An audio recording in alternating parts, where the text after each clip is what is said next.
Coming to you from the Strings and Things studio in Ventura, California, I'm Anne. I'm Kaity.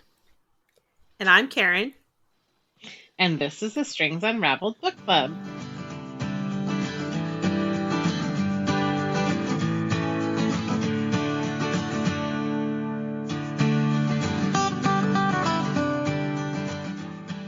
Hello. Hey, everybody. Welcome. Hi, guys. How's it going?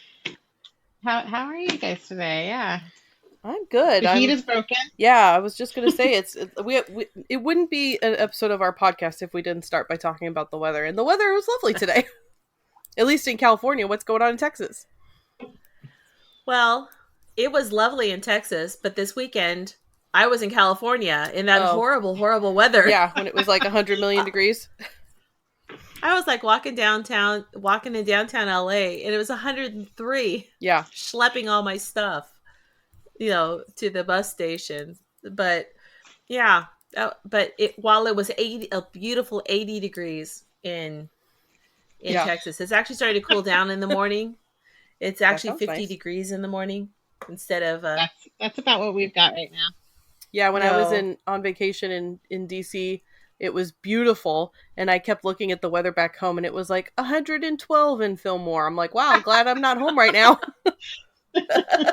You couldn't have planned that better. I know, it was awesome. Okay, top 5 things about DC, Kaity.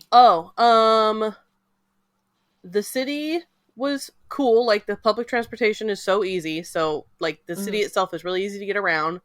The National Mall is cool. The tour that we did of the Capitol was fun.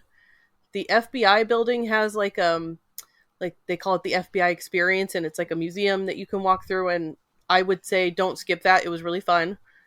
And at least when we were there, the weather was beautiful. I know that that's not the case most of the time, because one of our tour guides at some point, I don't remember where we were, told us that DC was voted the number 3 sweatiest city in the United States.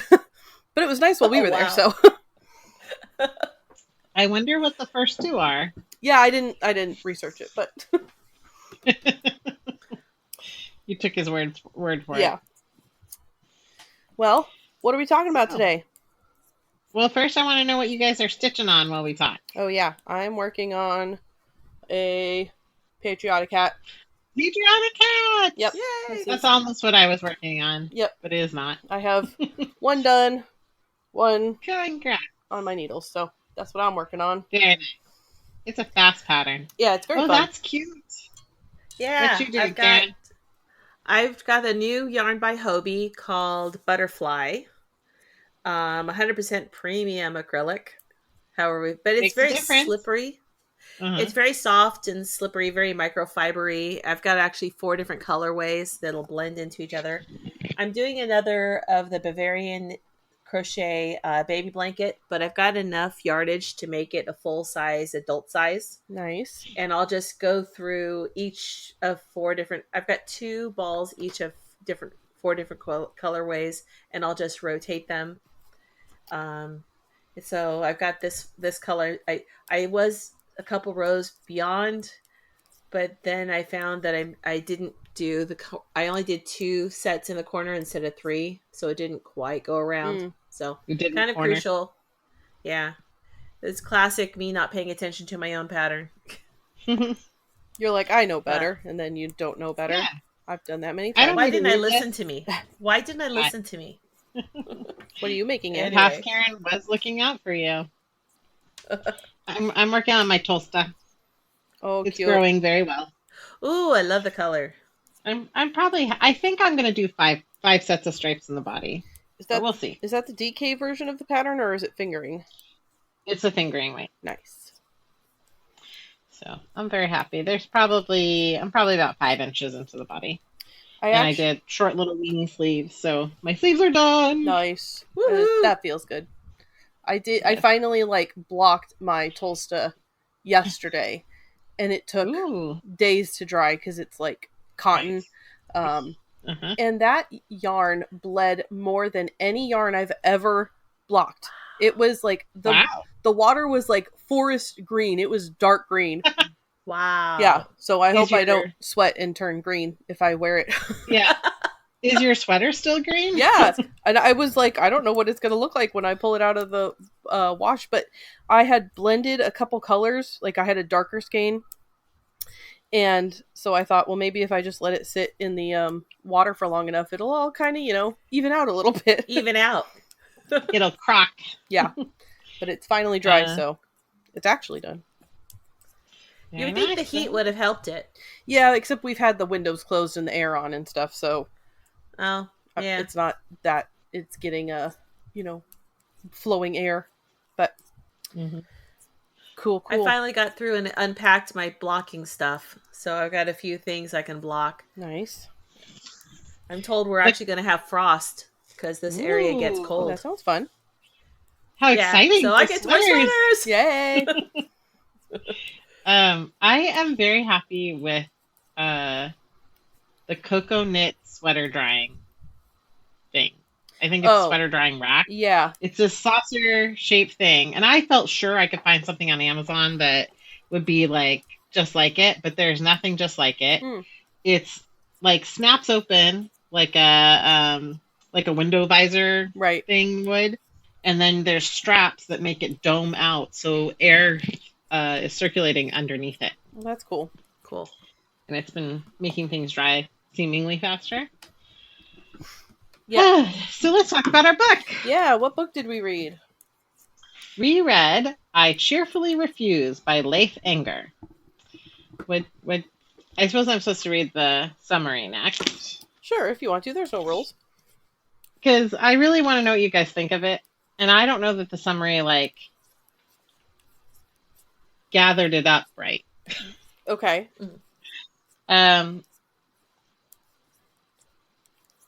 Yeah, I don't want to read it again.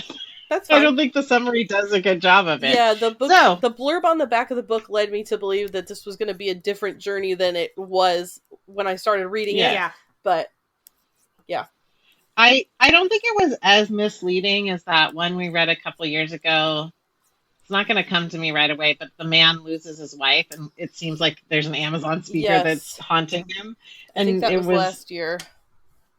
What was that book? It was so good. I'll look. But that was the most... Yeah, good. That was a terrible book sleeve, because it really led you astray. It was full on lies. Yes. This summarizer did not read this book. I am dying to know what you guys thought of this book. I am not entirely sure how I felt about this book, honestly. Sorry, I got distracted trying to figure out what that book was called, and I haven't found it. Anyway, yeah, I enjoyed it. I thought it was beautifully written. I thought the pacing and the framing of the story was a little weird and a little hard to get behind, but I enjoyed the story, if that makes sense. Yeah.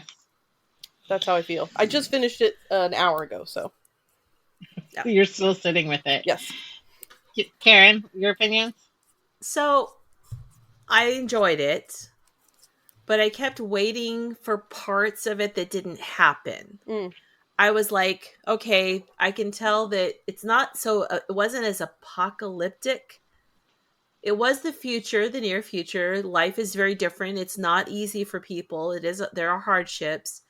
Climate change is breaking down parts of society. I see that. It wasn't as apocalyptic as I thought. The journey to his wife, I gotta say I was a little disappointed in the ending, but we'll get to that point. It wasn't what I hoped it would be. I was looking for a little more wrapping it up. But I enjoyed the characters. I enjoyed the description. I thought the characters were well described, well portrayed. I could almost see them in my head. So, overall, I enjoyed it. Very good. I was afraid I was a little bit more. To apologize, not because this book is not great, but because it was almost as heart-wrenching for me as Our Missing Hearts. I'm like, did I just take you on the same journey? It was a little difficult at some points, but I did enjoy it. It had a lot of heart to it, so it was Yeah. Yeah, I thought it was well Which, done. again, Our Missing Hearts is a very good book. It just ripped my It's just my hard heart to listen to, yeah, or read. The book we were talking about is called This Thing Between Us by Gus Moreno. Such a good book. That's the one. But a big fat lie. If you ever pick that book up and you read the back, don't trust it. No. And get ready for some grief and heartache, but it's one of the those same genre as this. Right? I think in the case of the other book, it actually ended up more enjoyable than the book sleeve. Oh yeah. You know, yeah. So it's like if you think you're not going to like it, just read it anyway. I felt the same way about this book. Was that like the blurb didn't really. I don't know. It didn't match, the story. I didn't think. I don't know who wrote it, but it was a little, like it sold it slightly differently. But I liked this book more than I thought I was going to. Mm-hmm. I found a very short synopsis that does a way better job than the book flap does. A grief-stricken man set sail on Lake Superior against the backdrop of a dystopian future America wrecked by climate change, political and economic division, and more. Although the clever blurb makes allusion to an Orphean narrator, what follows is more a personal odyssey on a micro scale, but with a lyrical impact worth an epic comparison. We follow Rainey, a gentle giant of a man, on his journey across the waters of his metaphorical grief over the loss of his wife Lark, as well as the literal waters of Lake Superior. What starts as an introspective, almost meditative journey slowly offers a broadening scope of the world around, and with a better understanding of how the events of Rainey and Lark's past brought him here. That's a better description. Yeah, I would say so. So the book came with book club questions. I'm so happy. Oh, I love it when they do that. I was tickled pink. I will say that, Leif Enger has written 4 novels. I have read 3.5. I'm halfway through one. I had to return to the library before I could finish it, but it's back in my queue, so I'm going to finish that this week. He may be my current favorite author. Like, he's definitely making my top 5 list. Yeah, so if you like this, I really enjoyed the way it was written. Better. I thought it was very. I get a little tiresome with like really flowery prose, but I really enjoyed the way that he writes. So I would definitely read. What was the other one that you said you read first? The first book he published is Peace Like a River. That's the one that I was thinking of. And then, so good. It's the best of all of them so far. Okay. This one's very good. I'd put this one in a strong second, right behind it. The second book is not as good. It's called So Brave, Young, and Handsome, but it's still very good. And he kind of pokes fun at himself because there's a big gap between those 2 novels being published. Mm-hmm. And his main character is a writer who's having trouble following up his big successful first novel.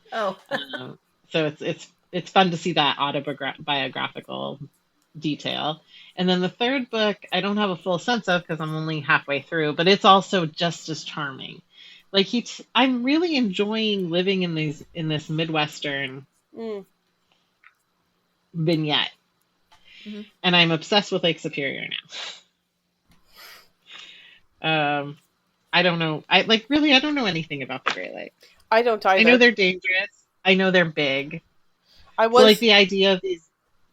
I was gonna say I just kept thinking of the ballad or whatever of the Edmund Fitzgerald when I was reading this. Yes, I listened to that this morning. That song, it doesn't matter what I'm doing, makes me cry every time. Oh yeah. It's so concisely and so sad. Oh. So concisely told and so very sad. So the question I'd like to ask before we dive into the these are like some meaty questions. They feel almost a little bit more like essay questions. Who is your favorite character? I really liked Rainey. Yeah. That's pretty good. Because sometimes, the main character gets a little irksome sometimes. Yeah. And they don't end up being a favorite. Right. You like Soul best? Karin? I like Soul, but I'm fond of Molly. Molly. Yeah. Even though we don't really get to see much of, she is our centerpiece. Read much, but we get her writings. Yeah, she's an author. She's a book author in a book of authors, right? Well, maybe another alter ego for our actual author. Yeah. What about you? I really, of course, like Soul. I think she was a very sympathetic character without being too precocious. Yeah. Yes.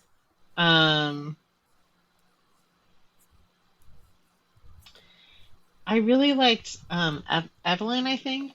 Gerald and Evelyn in Jolie. Yeah. I thought she was, weathering the storms of life well. She's lost her only daughter, and she's the one holding their household together. When Soul finds out that her grandfather has been sunk in the prosperity, and even though he was awful, she's still sad. Right. When she just was gets up. Was he really her grandfather, or was he a grandfather figure? We don't get a straight answer. Yeah, it's unclear about that. Because there's a question Rainey asks, like, is he your gramps like Richard was your uncle? And she gets very defensive about that, but she doesn't actually still answer. She might not know. I think. Right. She might not know. And it may not matter because to her, he was a grandfather figure. Yeah, because what else does she have? So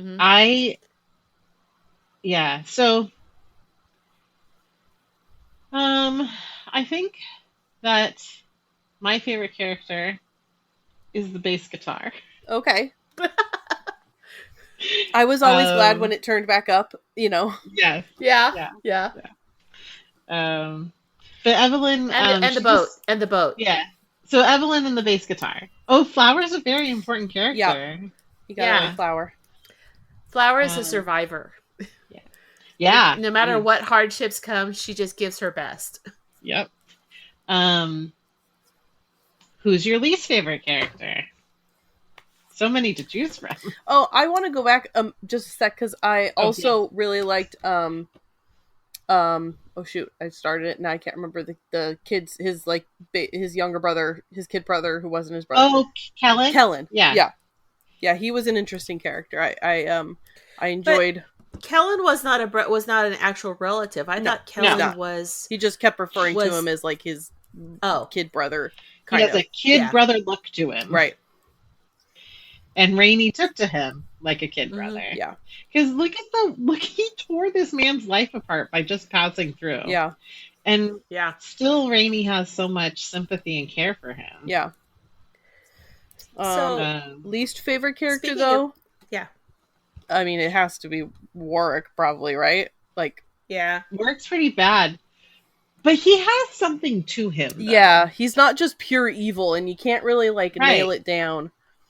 Yes, there's a sense of like a moral code, or at least I don't know. Warwick to me was the same as a Nazi doctor. Oh, fair. I mean, that's probably what he was like a concentration. I mean, look, he's on the ship. He's basically the doctor. He's the one who took Kellen's fingers, or whatever it was. The body. He took his hand. Yeah. Well, he made him take his own. Yes.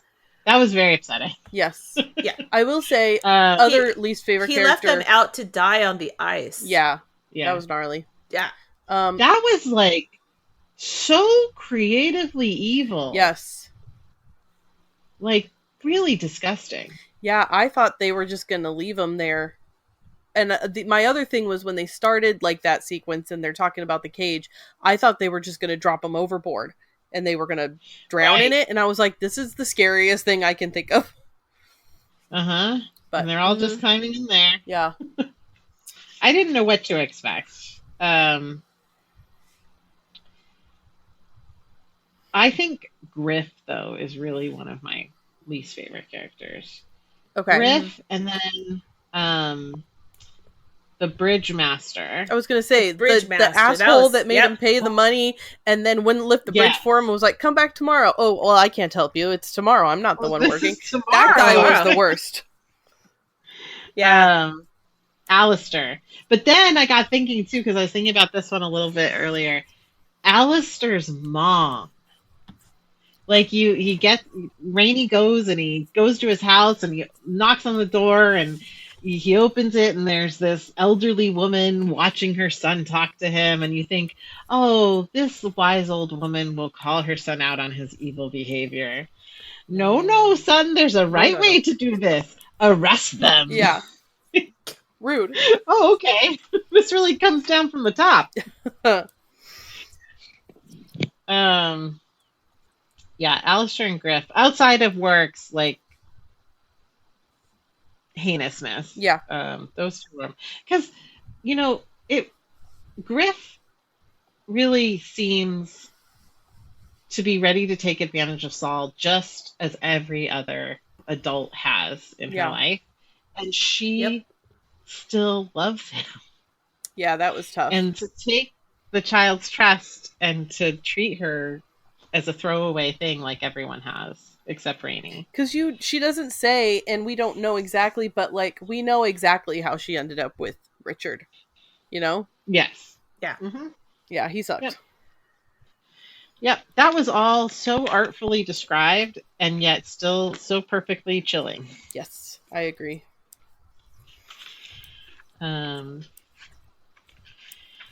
Okay, first question. Lay it on me. Explore the novel within the framework of dystopian literature.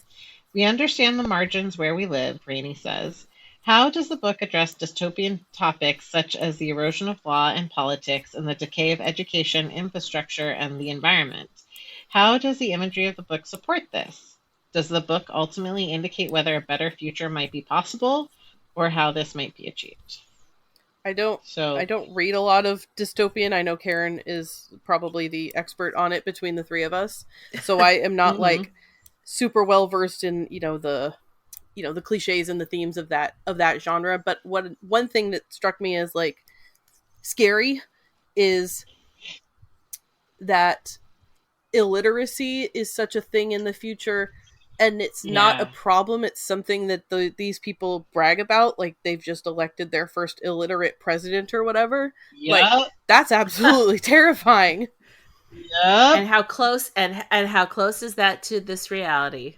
It was because I understand like, oh yeah, climate change, that's a thing. That's something that everybody is worried about. And then the classic like, oh society and government has fallen. But like I don't consider illiteracy being like a hallmark of a dystopian future, but that's totally how it would happen. Yeah. Right. What is the feral, like, I don't know, we never needed to be tapped on the nose with this, I guess, but the feral deportment scale? Yes. Wow. Okay. Yeah. Like, that's pretty, like, every child's gonna rate on that. Yeah, that was tough. Yeah, because what defines just, like, is a 1 just, like, a regular kid? I'm sure a 4 is a regular kid. Yeah, exactly. Yeah. A 1 is probably a heavily medicated kid. Yeah, that's true. Yeah. After they've had their treatments. The idea of the astronauts, which I guess I wasn't listening carefully when that, because I know it was described who are the astronauts, but I took them to be the like wealthy and powerful corporate leaders. They're like the people in charge. I expected them to be like the Zuckerbergs and the Musks of this world. Yes. Yeah. The guys who spend a lot of money putting themselves, I thought it was kind of like, the people that want to spend the money to put themselves into space, make themselves astronauts. Rich and privileged. That's what I took it to be. I finished the book this morning, and in between work tasks, I was Googling the places that were mentioned on his journey, and I think every single one of them except the Slate Islands is made up. What? Like, okay. Jolie is a place in Canada. Okay. But it's like way inland and in Ontario. Red Cliff, I think, is where she says Griff is from. And there's also a place in New York called that. So, like, none of the places except the Slate Islands and the Apostle Islands. Mm-hmm. So this has nothing to do with the question we're answering. But the Apostle Islands are very close to the inland. I don't know if you guys noticed when he was telling the story of them going out on the boat, and the kid who rented it to them was like, okay, you have to promise that you're not going to go any further than the Apostle Islands. Mm-hmm. So the Apostle Islands are like kind of southwest. If you thought of the lake as just a big circle or quadrants, the Slate Islands are clear across, like 180 degrees across from where the Apostle Islands are. Okay. So they took that boat and they ran. Yeah, they were like, yeah, sure, totally. We'll stick nearby. Nope, they ran. I found the part in the book that defines the astronaut. Thanks. Yes. Astronaut is the prevailing idiom for the 16 or so families who ran coastal economies and owned mineral rights and satellite clusters and news factories and prisons and most of the clean water and shipping. So yeah, they're the people that are in charge of all the things. Yes.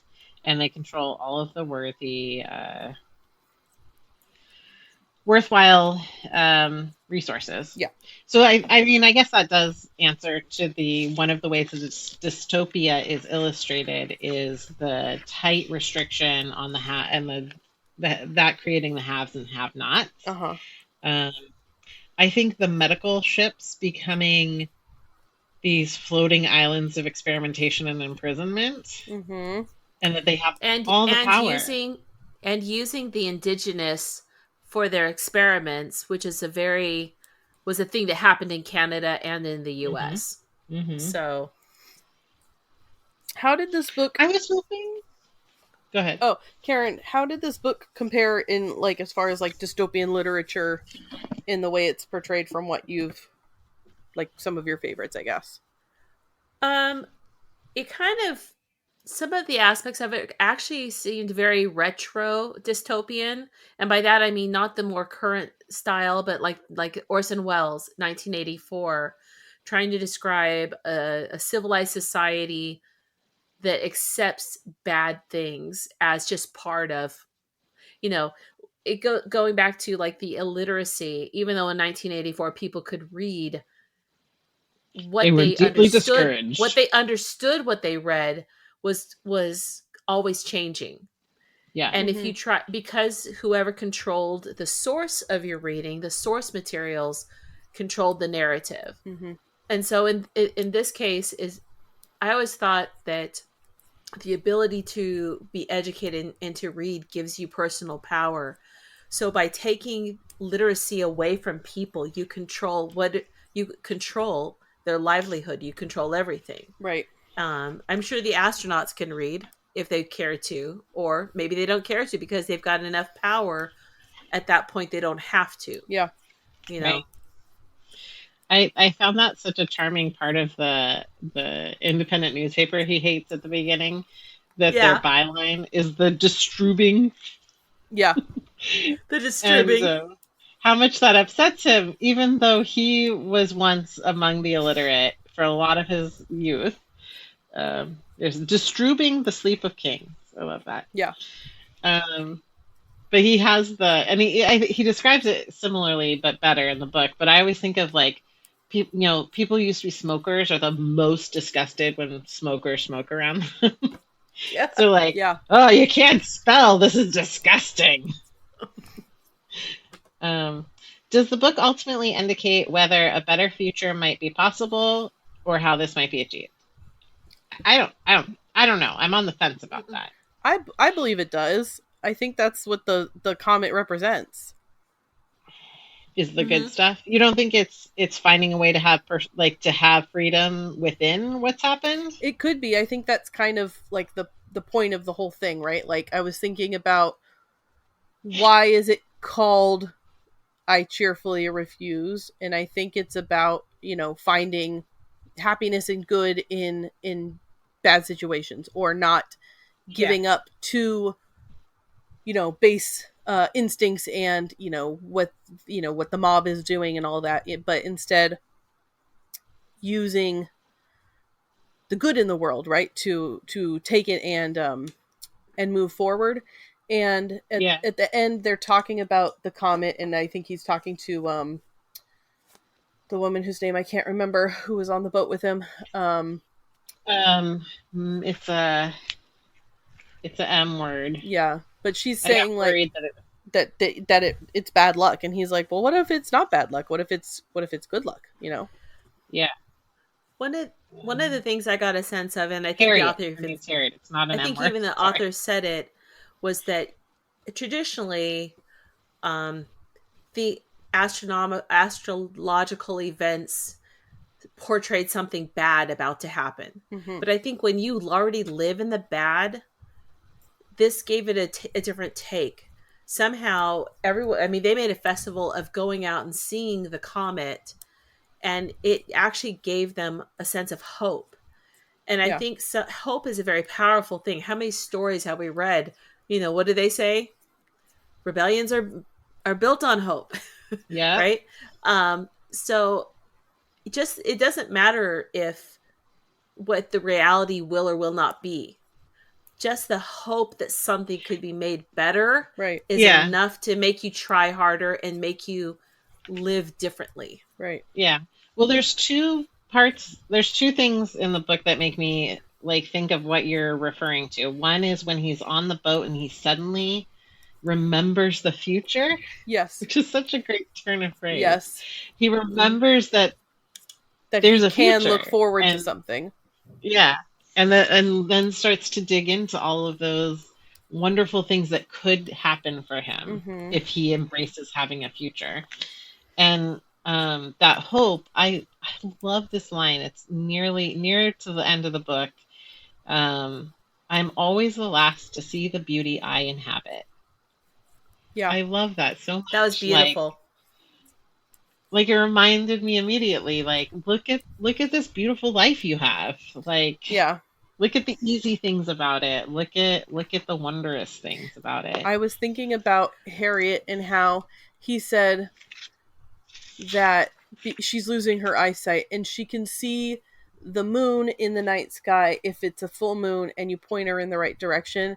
And it made me like appreciate how easy it is to look at the night sky and how like you might be in like the middle of a city and it's hard to see the stars, right? But then you go out of the city and you're like, holy guacamole, like there are so many more stars when you're somewhere really dark and you forget about it, right? Because you're in your house, you're not looking up at the night sky that often, and then you do and you're like, this is out here all the time. So what was that? That reminds me. Did you feel it? Or did you just hear it?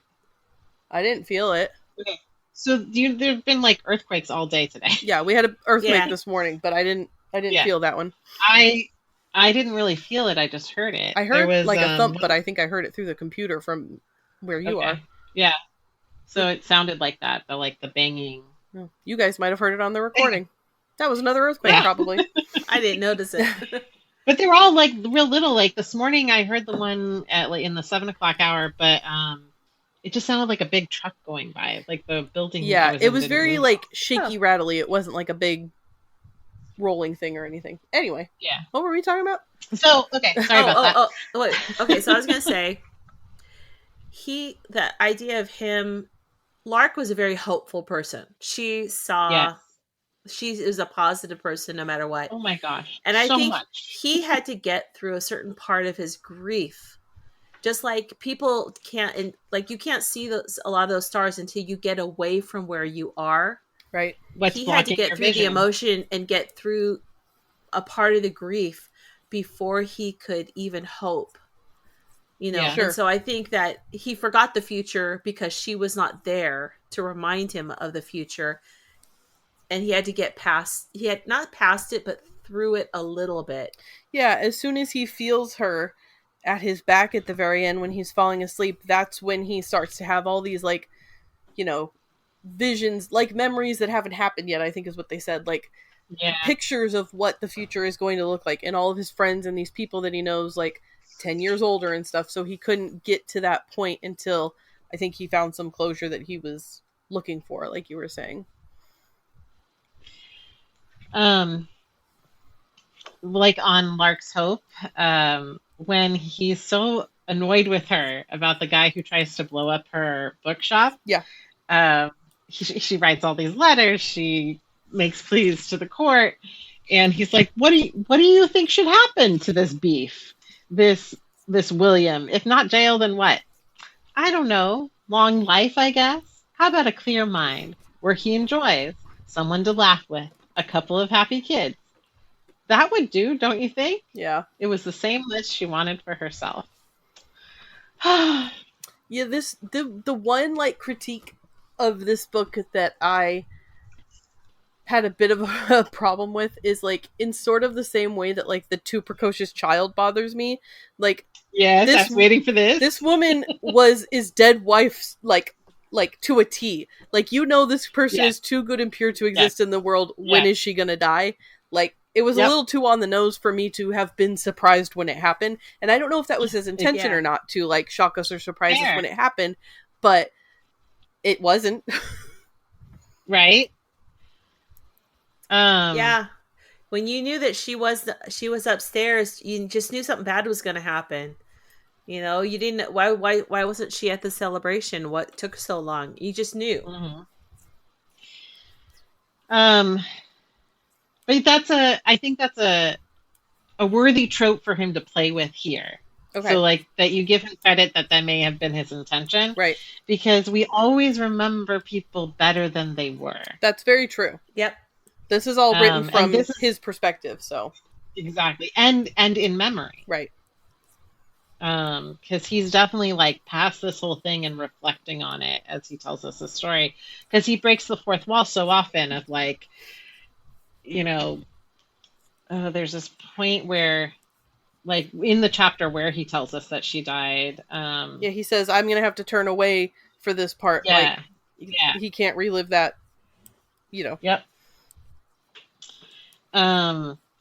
Another hopeful thing that Lark said that I like is he's thinking about how people want to find a better place, and by taking Willow and stepping through to find the unknown.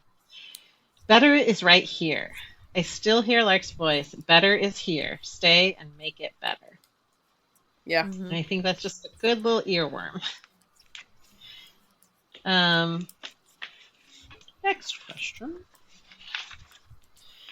Enger's novel contains numerous references to Miguel de Cervantes' classic epic work, Don Quixote. We were, as Lark liked to whisper in the dark, Quixotes, Rainey shares. You are Quixote himself, Lark tells Rainey. What is a Quixote? Although Rainey seems amused by Lark's characterization, why does Rainey say, I wish I'd never finished that book? What parallels are there between the two tales, and where do they diverge? I appreciate him saying, first of all, I've never read Quixote. I was going to say, I have not, and I don't know anything about it. Well, it's a Spanish novel. It's epic. I have. Yeah. Right? And he goes on a long journey. That's all I know. Have knowledge of. Yeah. He does. So Karin, go. Okay, so he does, but he is not entirely sane. So that's perfect because grief is temporary insanity. He falls in love with this person who has never met him. He creates this whole world of relationship where he will slay dragons for her, but she doesn't know he exists and she belongs to someone else. But the whole story is his journey to go prove himself to her, and she doesn't know him. And he does die very sad and tragically because he kind of goes mad. So he's kind of delusional. But there's good parts. It is kind of written. It was written, and the way it was translated can sometimes, if you don't get a good copy, it can be a little dry and slow. Well, so I think, is it Penguin that has all the like pretty rebindings of classic novels? So I was tempted by that at Barnes & Noble once, and I sat down and I started working on the first chapter, and I think that might be a good translation because it was funny. Like right out of the bat, I was having a good time with it. And it is a comedy if you get a good translation. Yeah. So I think that might be a good one. And it's on my I should read these books list. Yeah. Yeah. I like the sentiment. I wish I'd never finished that book, because there's a lot of media that I consume that I choose to never watch, the last season. I am very much guilty of this. I'm like, I don't want to watch the last episode. I never finished The Walking Dead. Oh, same. Well, that's a little different, but actually the same. Like, I don't want to know how it ends. Yeah, I don't. I know that. I never finished Justified because I don't want that to be over. The Walking Dead, I walked away from on purpose because I didn't like where it was going, and so I want to keep it in a capsule of what I did. Get what you want. Past that season that was so dark. It did get better, but like you, I'm like, I don't want to see the ending. Yeah, they'll always be going on and on as long as it's the Schrodinger's cat. If I don't open the box, it won't be over. Right. Which, it's funny that Karin, you shared that you weren't totally satisfied with the ending, and I believe that was what Rainey was talking about in this portion of the book, is he didn't like the end that Quixote comes to. That he loved everything about the journey, but he didn't like how it ended. So do you want to share more about what you didn't like, what didn't satisfy you in the ending? I understand why it ended the way it ended. Sure. But to me, I wanted him to actually see her the way he saw Molly. And she you wanted something more substantial. I wanted it more tangible. Like, they would just float around on that boat and she would be there in the same way that Molly's boat. Why? I thought, that's not fair. He can see Molly, but he can't see Lark. But I don't think that would have served to help him end his grief or to deal with his grief any better. True. I think that it way would be another form of Willow. Right. The way that it wraps up is like he can feel her presence there, and and he feels comforted by it, which is what he was looking for the whole time. I don't think it would have served him to be able to like see his wife again and spend time with her, because he's just going to have to leave. Yeah. He can't stay out there forever and pretend like she's still alive. You can't live in your delusions like that. I know in my heart, and I know in my head that is the way it needed to be, and it makes sense. But in my heart, I wanted the fantasy to go on. Yeah. Right. And I appreciate that. Because we're all waiting for that. We were all waiting for this. That was the whole journey of the book, to go and be with his wife. And part of me was like, he's getting sidetracked by all these people. When is he going to go? And maybe he would have had a different experience because he gets to the slates halfway through the book. Yeah. The first time. And I was like, it's a time I actually bounced between the audiobook and the physical book, and I'm like, this is literally the halfway point of the book. It was like literally page count halfway. And it's like, in the audiobook, there's 6 more hours to this. Yeah. What's going on? What? Well, and how many times did he get close to the slate and miss it? Yeah. Because he wasn't supposed to be there until the time he actually got there. Right. And he had to be I think he did have to be a different person. Yeah. He had to go through those experiences before he could really go in search of his wife. Yeah. I mean, but let's examine when he is on the slates and he feels her presence. Mm-hmm. Like, is that not the like most rip your heart out? Yeah. Yeah. That sweet moment when you feel your spouse in your shared bed is just a warmth and a presence and a reassurance. And to have that just for a moment, like you feel like he's like, I'm trying not to hold on to it. Yeah. But I want to feel it. You know? That was pretty heartbreaking. That's really good. Yeah. One of the things I was predicting in my head that I was really happy that did happen is that he brought Sol to Gerard and Evelyn. Yeah. Like, as soon as they're clear of Uncle Richard or King Richard or whatever, I was like, oh, he's got to drop that girl off in Jolie. Yes. Like, it's even better that he stays with her. But I love that he brought her. But they're a better family fit for what she needs. Yeah. Well, the whole unit, it's so unconventional, but so perfect. Yeah. Yeah, I will say, like, I haven't felt, like, moved by a book like this in a while. Like, this, I felt like this was very touching. Yeah. But there's a lot to unpack. Yes. Because that whole, like, oh, we're halfway and he's at the slates. What else is going to happen? Uh-huh. Like, I have to say, I agree with you on, like, the pacing is weird. Yeah. And also, like a lot, like, they're plotting through their journey, and I think things happen the whole way through, but they really accelerate in the last 10% of the book. Yeah, that's the other things are happening. That's the other thing that was, like, a little bit of a problem, is that, like, at the very end, I felt like we were a little bit, like, steamrolled to the end of the book, which is why it's like the pacing was a little weird, because one of my major gripes about books is that they're too slow sometimes, right? And I didn't feel like, I felt like the story was moving slowly, but it didn't bother me. And then for it to have picked up so quickly at the end with all this action, it felt a little disjointed. But and again, maybe that was intentional. That was such a different experience than anything else we were shown in the book, and it was so startling. It's true. As enemies go, despair has every ounce of my respect. Explore despair and hope as coexisting themes in the novel. I guess we have explored hope some. Why do so many characters decide to take the therapeutic willow and end their lives? And how do their friends and neighbors respond to this? What does it mean to go in search of better? Alternatively, how does the book present an exploration of hope as antithesis? How do resistance and rebellion serve as counterpoint? Okay, so actually, this was one of the few questions I really, really liked, but Karin, you really already, like, touched everything in that question. Oh. Well, no, we didn't really talk rebellions. We didn't really talk about the willow.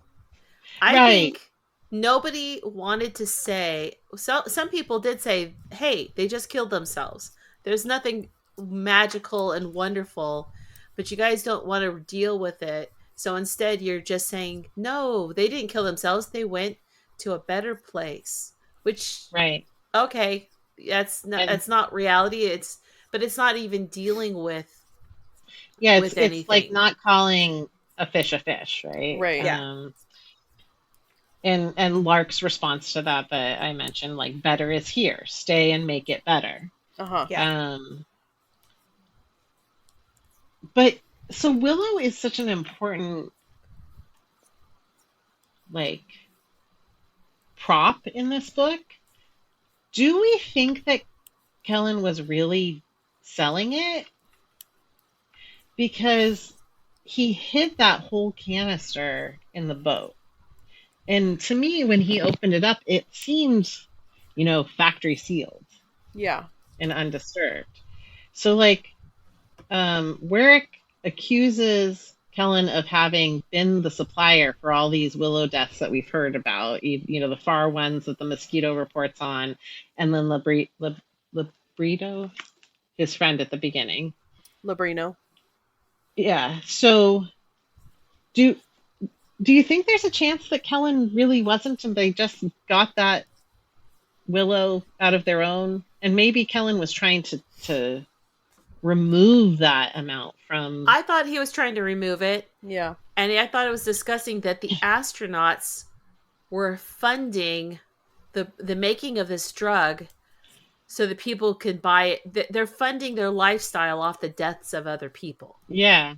Oh, we've made this world so hard out of for the you? despair. Here you go. Yeah. So it's like, okay, you'll either work for us and we'll profit off of that, or you'll spend what little you have to die, and we'll still profit off of you. Mm-hmm. I thought that was so. I was so angry about that. But isn't that, like, a parallel to the world we live in? Like this Ouroboros of... Yeah, exactly that. I mean, that's what leads to climate change is greed and stealing from the earth, and then it's unlivable. So what do we do now? I mean, look at what's going on in the Congo. Yeah. I mean, that's what's a few rich families are pulling stuff, are funding this theft of the one resource that country has. Yeah.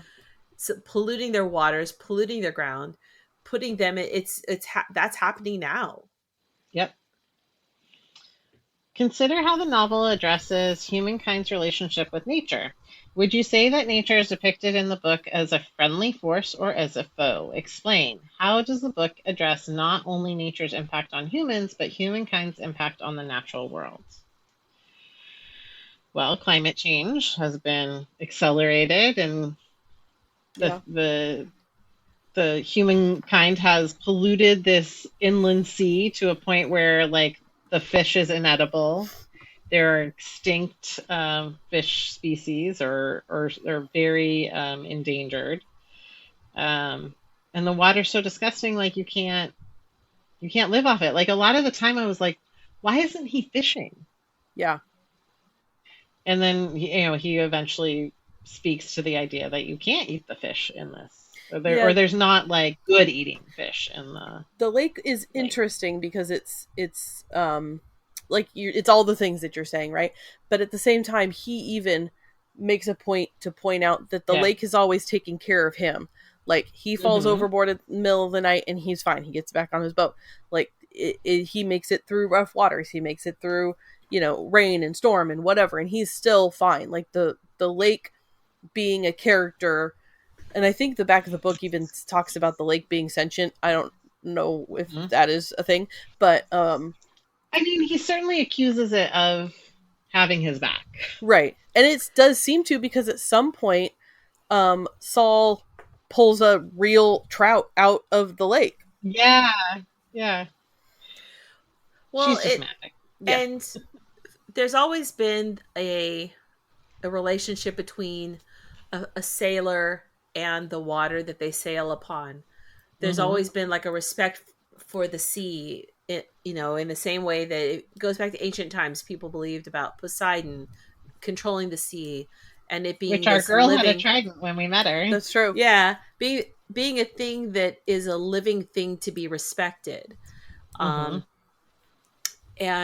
what about the leech? What about the leech fisherwoman? I loved her, Essie. Yeah. Creative. Very creative. Yes.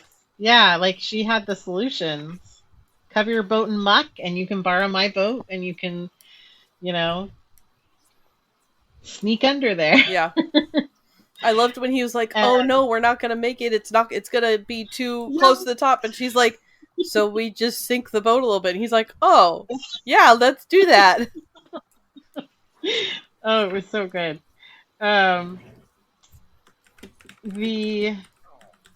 I think she catches the trout with one of Essie's. I think she does. I think it's the last leech. Leeches. Yeah.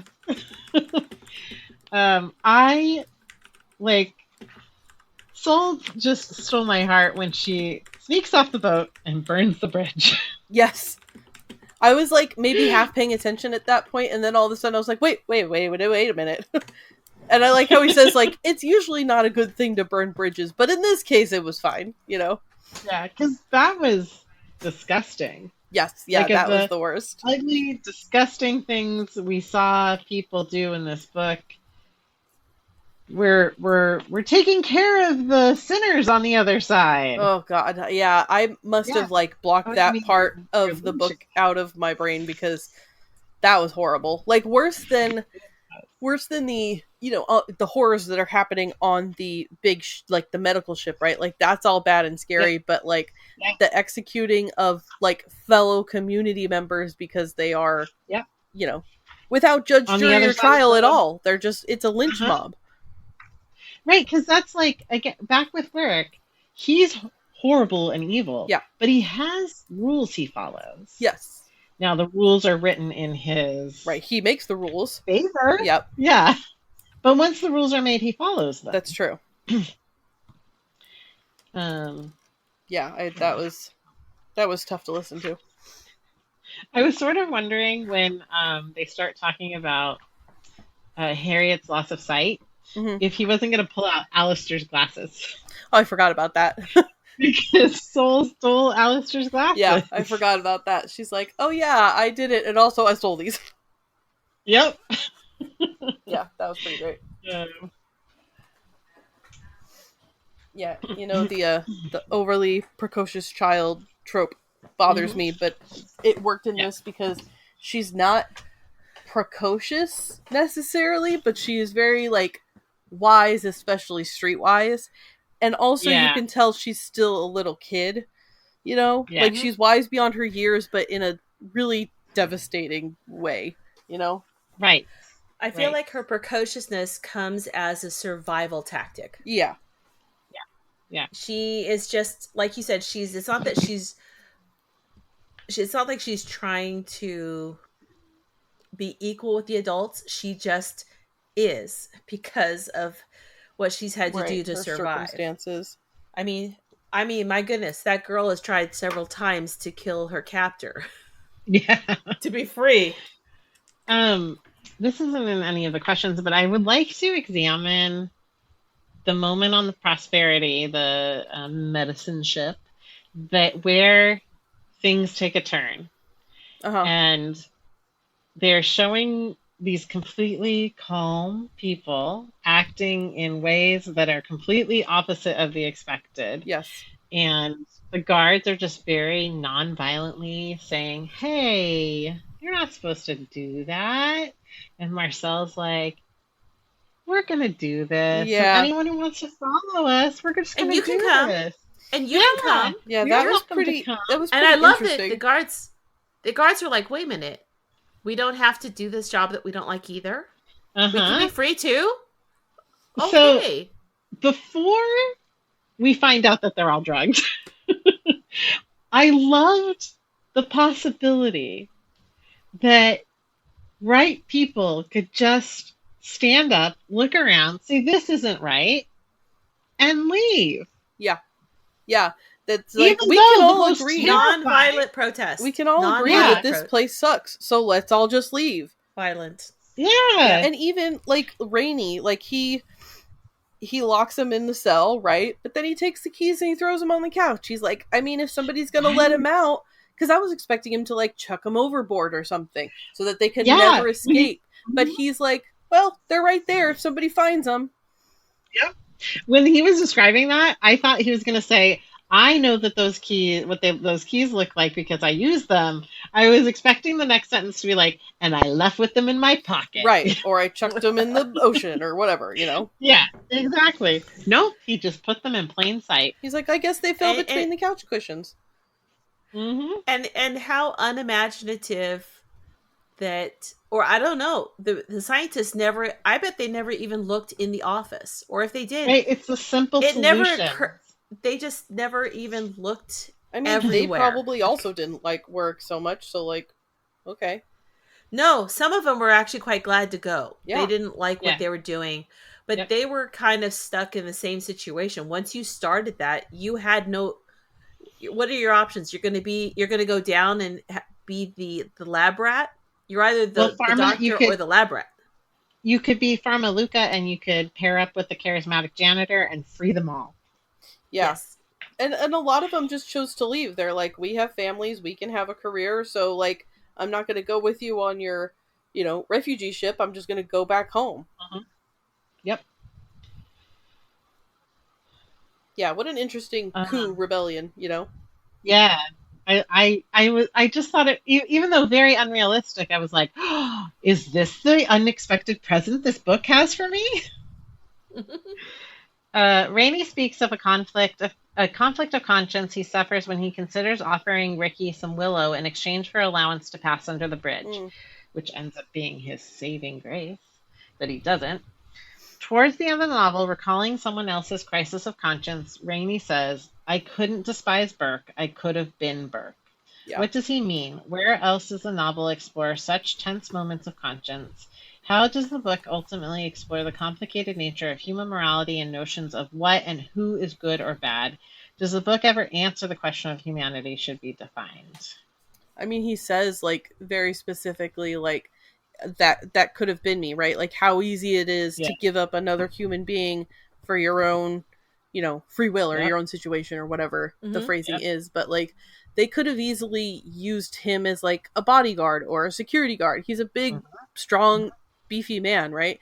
And he's being used in other ways, but, like, he could easily have been the one, putting people in their cells and, transporting them back and forth and being, he could have easily done that job and seen himself doing it. And like you said, it in that part where he's going to trade the Willow for Passage, I was really sitting there like, please don't do that. Like, please don't let this be what happens. Yep. And he doesn't cave in either circumstance. Yeah, which is so good and lucky that he didn't. I was afraid there was this one thing that gets said that I'm like, is this internal dialogue or did he say it this way? Because Warwick tells him, I believe that you had no knowledge of this being secreted in your boat. But then a little while later, he says, I didn't tell blah, blah about the canister.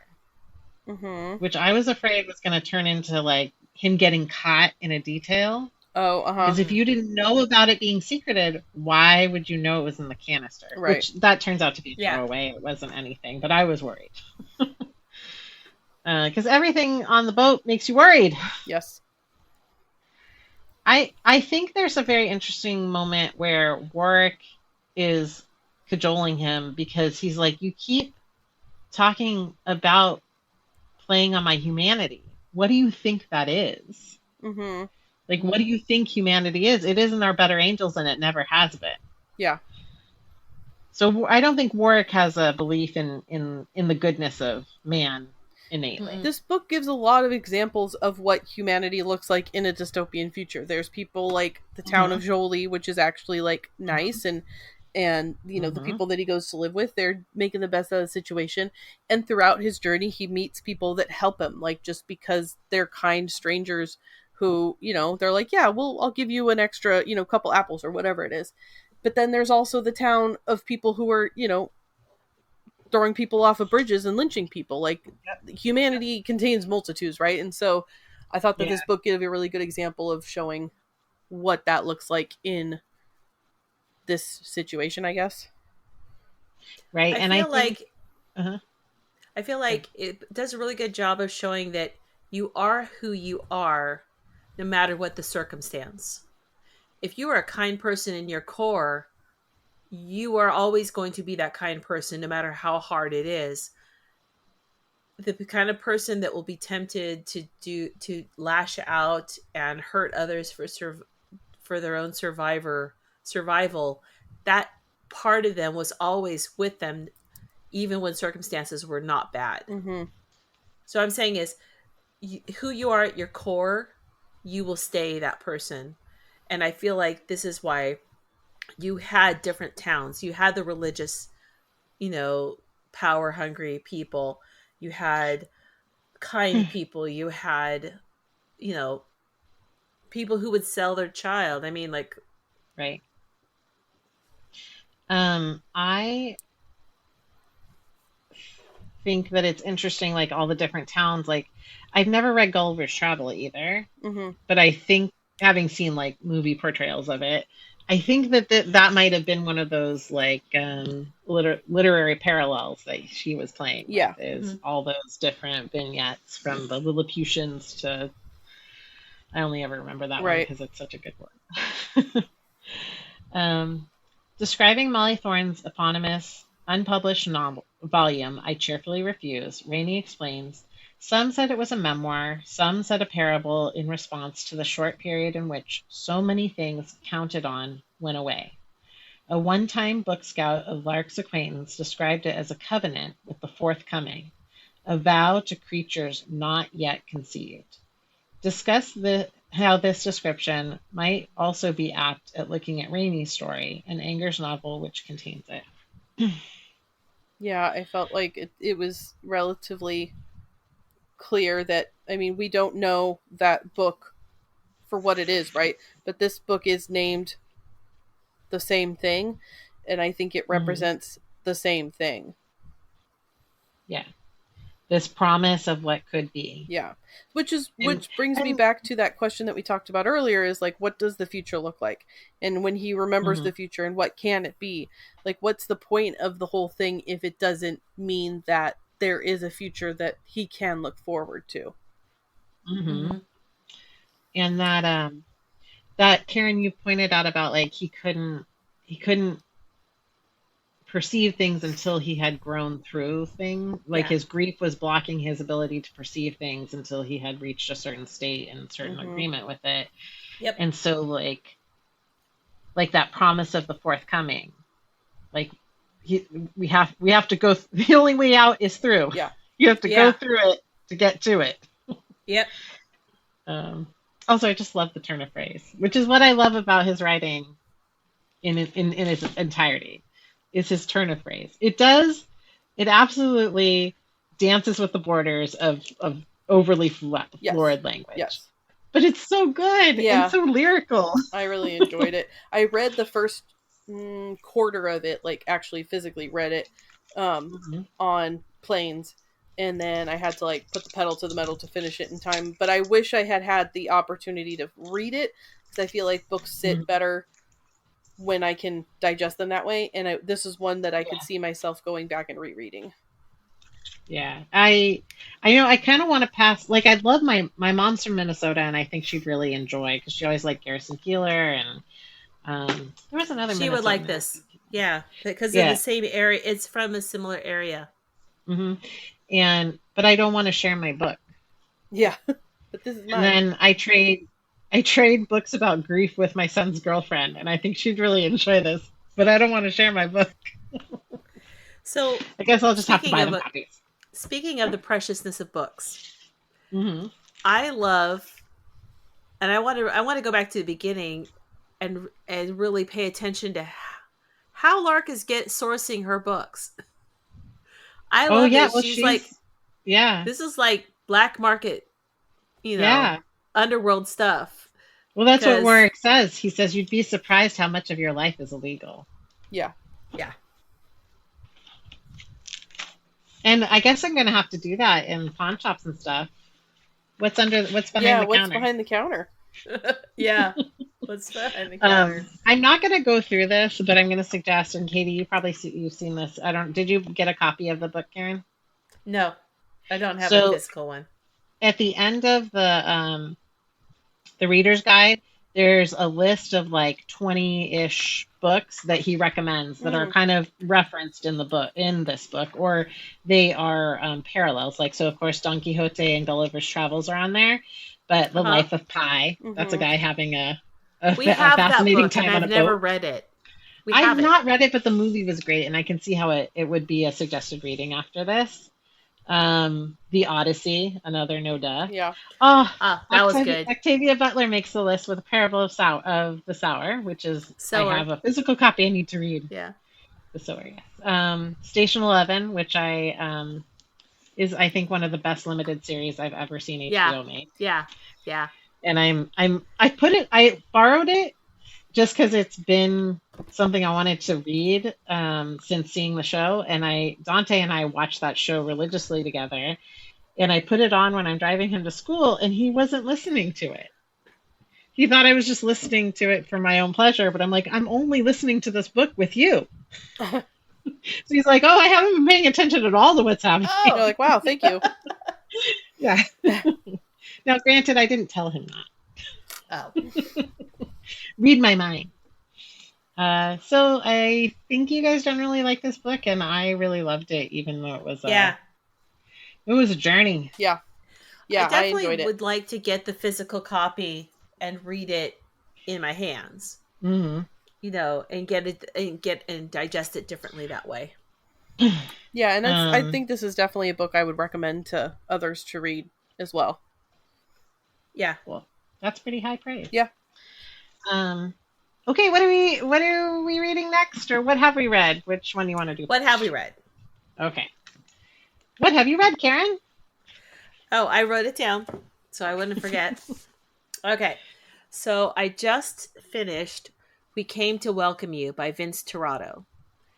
And it's a horror of sorts, but it is the HOA horror or the HOA from hell. It's what you're living?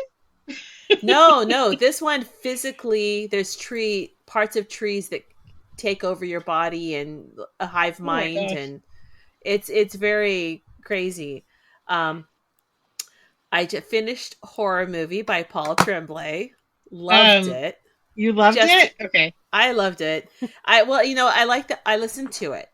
So when you're listening to it, I got the sense of the folding of the paper as they're turning pages and reading it. So it's the audible, I think, really lends itself to reading it. Yeah, I agree. There's even times in the book, which even though I know it's a book also, but in the audiobook where he's like, yeah, I'm just putting together this throwaway audiobook for you, those of you listening. Do you remember when we read Mexican Gothic? Yeah. Okay. So I'm now listening to Gótico, which is the Spanish reading of that. So because it was suggested to me that if I want to really help my Spanish along, listen or read a book in Spanish or listen to a book in Spanish. And since that was a book I already read. Yeah. So, and I have a hard copy in English, I can follow along, and that would help me. And that's a good idea, because I've been wanting to do that with We Dreamed of what is it? We Dreamed of Empires? We Dreamed of Empires. Yeah. I keep thinking that's a book I want to experience in its original writing. Yeah, I but then I chicken out because of my Spanish skills. So we have a local bookstore called the Bernie Bookshop, and it's really cute. And they also have, my family's missing it tonight. We totally forgot. They had customer appreciation thing tonight.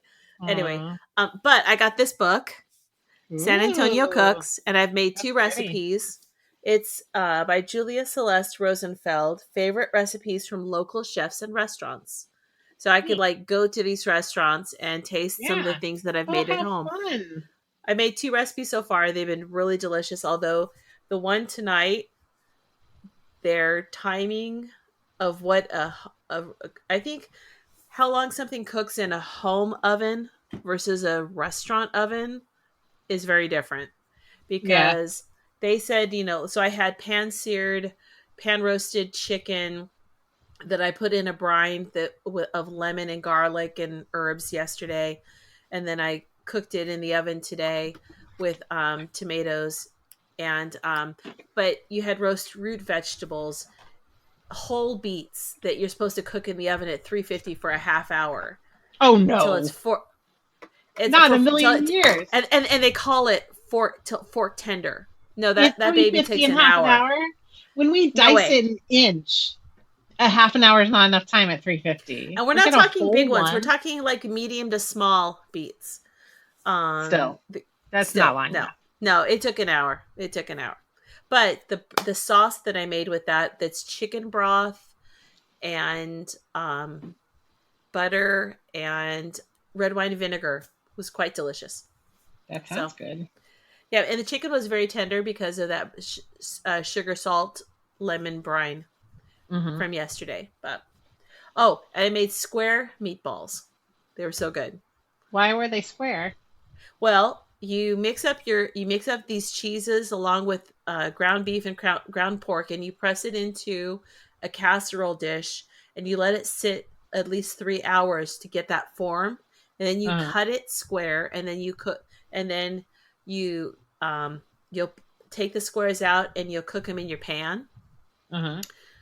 But again, I mean, you cook it for 5 minutes a side, but those squares have 6 sides, and that was going to take forever. And also one side, because you want the cheese to get kind of crusty. And when you flip it over, then the other side doesn't necessarily get as crusty. So I just crusted 2 sides and popped them in the oven to finish them off. I think some of while they're very tasty, what you can do in a restaurant kitchen doesn't necessarily translate to a home kitchen. That would be my only complaint. But it's delicious. You need what Kevin bought himself earlier in the year, which is a I'm not going to think of it, but because it's the brand everybody's excited about, but it's one of the big flat grills. Yeah. Oh, griddle. Yeah. He bought a big flat griddle. Griddles are splatter on the counter, though. No, this is an outside thing, like your barbecue. I can't think of what it's called. I know what you're talking about. A Blackstone? Yes, it's like a flat top. Yes, yeah. And it gets used like every other meal. We use ours all the time. Yeah. We will definitely use that when we get one. Right now, we're still unpacking the boxes. Our goal is we still have to clear out the garage. So. I had stuff in my garage for 10 years from the last load of the truck. When we moved to Fillmore, we had everything put away in a month. But we have a lot more stuff. And the kids were little, so it was different. So. Anyway, so that's what I've been reading. Katie, what have you been reading?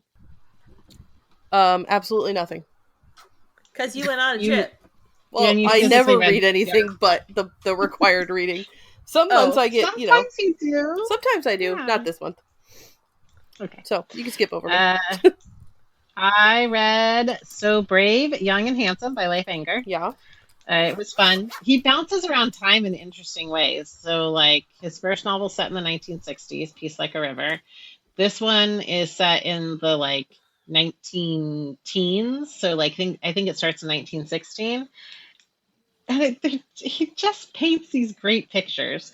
Virgil Wonder is the third novel that I'm halfway through, and that one I think is set like present time. So it was sort of fun to have followed him along in as a writer, and then this one to be near future. But like the way he did that, I was trying to put my finger on it. Like, how near future are we? Because this guy's in his mid-30s, but he's too young to have seen Halley's Comet when it came through the first time, which I think I was like 5. Yeah, so, like, I don't know when that was. 50 years in the future? I think Halley's came through in 86 or something like that. Mm-hmm. Because that's when Challenger exploded. Right. So I couldn't quite put my finger on how far he was reaching forward. A really fun one that you might like, Katie. Mm-hmm. It was brief, but it was fun. How far into Star Trek are you? We are in the penultimate season of Next Generation. Wow, you made good time. I think we're in season 6. There's a book. We gotta wrap it up because I gotta go watch an episode. So. Okay, sorry, almost back. There's a book by Brent Spiner and Janine Darst wrote a book called Fan Fiction, and it is a noir. Okay. Comedy? Okay. Loosely based on real things that happened to Brent Spiner during the 4th season. They call it a memoir. Yeah. Oh, that's great. It's so fun. Okay. It's very light and it's not very long, but I really enjoyed it. It's read by Brent Spiner. I will add that to my list. I could see that James and I aren't going on any sort of road trip anytime soon, but we like to have an audiobook sometimes that we can share, and I could see that being one of them. So I will add it in my Audible. I was not disappointed. Okay. One of our knitters, crocheters, was telling me that her book club had taken some of our book club recommendations and had enjoyed them. Oh, cool. I think Migrations and Circe. And I was like, okay, well, those are 2 of my favorites. And so I was like, what are some of the things that touched you from your book club selections? And one of the ones she talked about was The Midnight Library by Matt Haig. Have you guys read that? No. Oh, wait, The Midnight Library. It's so good. Wait a minute. I'm trying to... It's on my list of things to read. Okay. The premise is this woman... I mean, the premise is not going to sell it to you. Okay.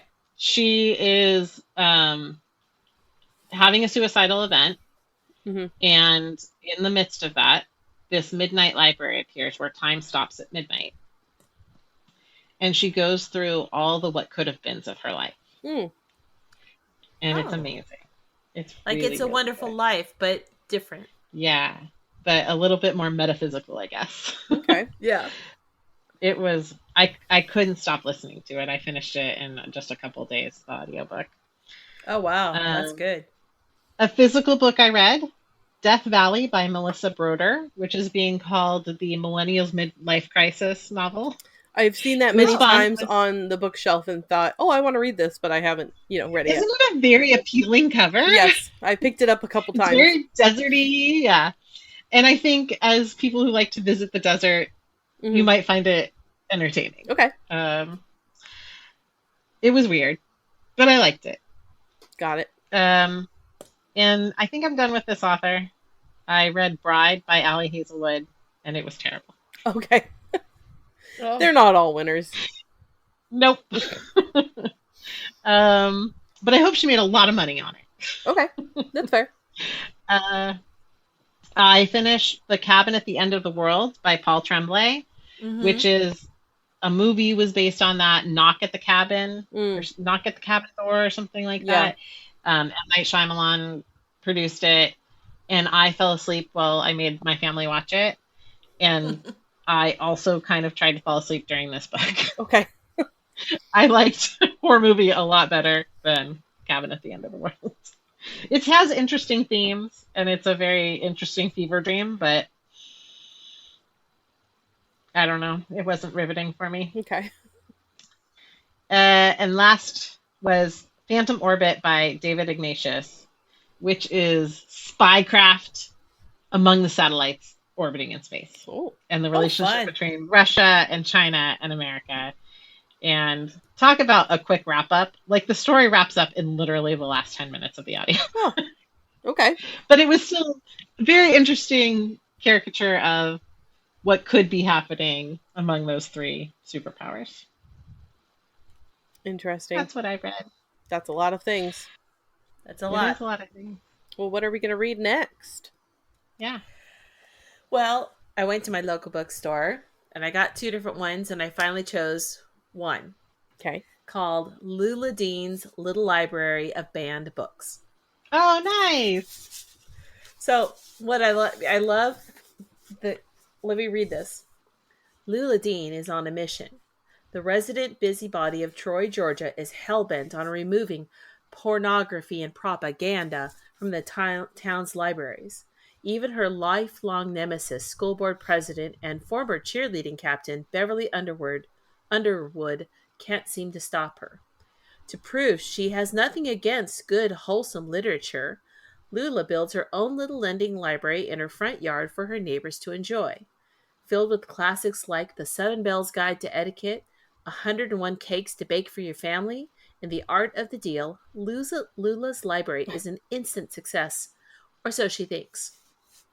What Lula doesn't know is that a local troublemaker has secretly restocked the little library with banned books cleverly disguised in the jackets of Lula's wholesome reads. Literary classics, gay romance, black history, Judy Blume novels, books of witchy spells are all just waiting to be discovered. As the townsfolk borrow books from Lula's banned book library, they find their lives transformed in hilarious, profound, and unforeseen ways. But when the truth of the library comes out, the showdown that begins brewing between Beverly and Lula will roil the whole town and change it forever. All right.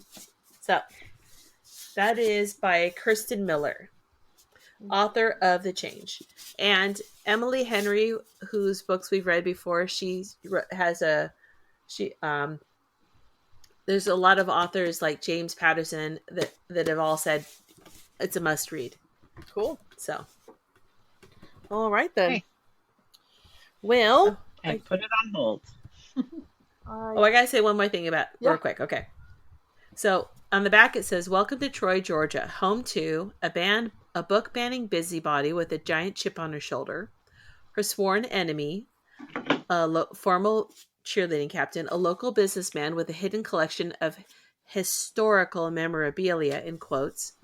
the postman who knows everyone's secrets, an international movie star, his camel-wearing, feral hog-shooting, Bud Light drinking brother, a homicidal homemaker, the town librarian who must stop her from killing a Confederate general, the high school valedictorian dead set on literally taking him down, randy old folks making up for lost time, a prom queen / feminist revolutionary, she sees no contradiction, and her foul-mouthed great-grandma who wants y'all to know she ain't Daffy and George's favorite drag queen. So, I like that sounds fun. Cool. All right. Well, thank you guys for listening. Make sure you check out our Patreon if you want more from us each month. And we will talk to y'all in our next podcast, I guess. All right. Good night, everybody. Good night.